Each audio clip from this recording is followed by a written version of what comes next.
Welcome to The Explainer. Today, we are diving into Richard Powers' incredible novel, Bewilderment. It's a story that does something amazing.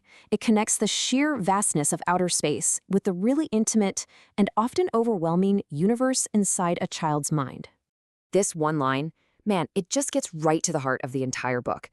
It's all about a father, who happens to be an astrobiologist, trying to understand his own son. And that relationship, it feels just as vast, just as mysterious, and just as beautiful as the cosmos he studies for a living. So, let's get into it and meet the father and son at the center of this whole story. You'll see they're each grappling with a universe they can't quite get their heads around. One is out there among the stars, and the other is right inside a young boy's mind. So on one hand, you've got Theo Byrne. He's an astrobiologist, spending his days creating models of what life might look like on faraway planets. And on the other hand, you have his 9-year-old son, Robin, a kid who is brilliant, incredibly sensitive, and often explosive. His inner world is honestly more alien than any exoplanet Theo could ever dream of. To really get a sense of Robin, just look at this. The doctors, they've got all these labels for him: Asperger's, OCD, ADHD. But his dad, Theo, he sees something totally different. He sees a child who feels absolutely everything, with this almost unbearable intensity. He even calls him an experiment in being human. Well, things kind of come to a head when one of Robin's outbursts leads to him hurting another kid at school. Suddenly, the pressure to put him on medication is huge. But Theo just won't do it. He starts searching for another way, and that search leads him to a pretty radical and totally unproven experiment. And that's really the question that's haunting Theo, isn't it? He's desperate to avoid medicating his son's unique spirit away. So he turns to an old friend, a neuroscientist, who has a pretty wild idea. Okay, so this radical idea, it's called decoded neurofeedback, or DNF for short. And I know, it sounds like something straight out of a sci-fi movie, but the concept is actually pretty simple. Basically, Robin plays a video game using only his mind, and an AI gently nudges his brain activity, trying to get it to match a target emotional state. But here's the twist. This is the part that changes everything.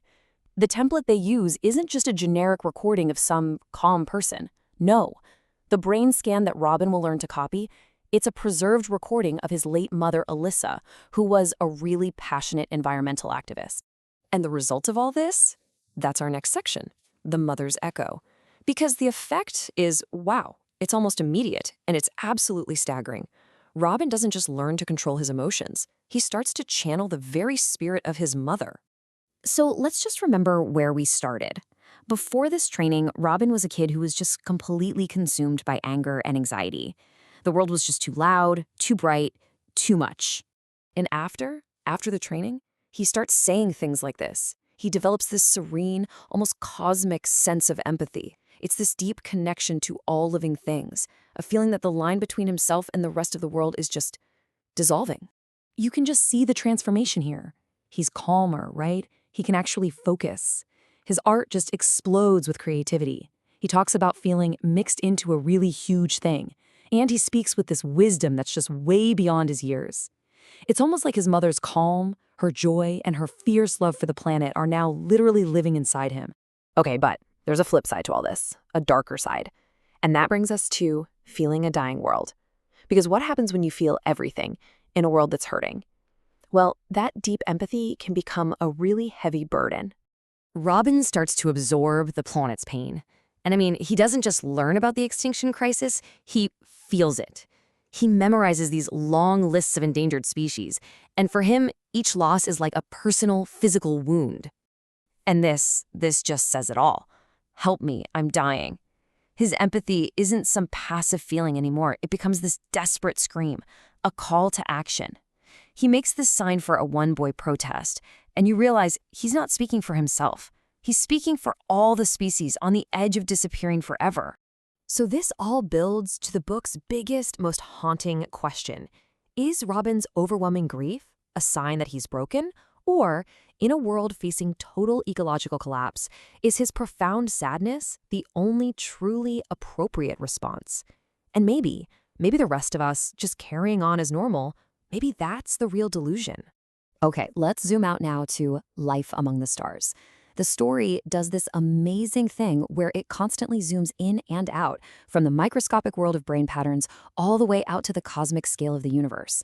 It's always connecting Theo's search for alien life with his struggle to understand his very own son. You know, for centuries, we've been scanning the heavens, listening for signals, searching for any sign of intelligent life out there. But bewilderment turns that whole search inward. It suggests that maybe the most complex, the most beautiful, and yeah, the most alien minds we could ever hope to find are right here on Earth. Sometimes they're in our own homes. Then one night, Robin is just looking up at the sky, and he asks his dad this question. A question that, believe it or not, has puzzled astronomers for centuries. It's known as Olber's paradox. And the answer? Oh, the answer is just breathtaking.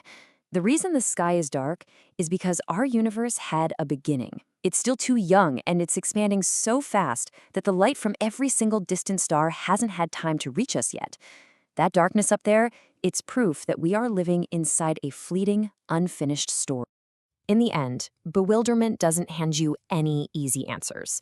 It just leaves you, well, bewildered. It leaves you contemplating what it all means to be alive, to love, and to feel so much on this tiny, fragile planet. It leaves you in a vast, beautiful darkness with this one urgent reminder: we have to look around while there's still time.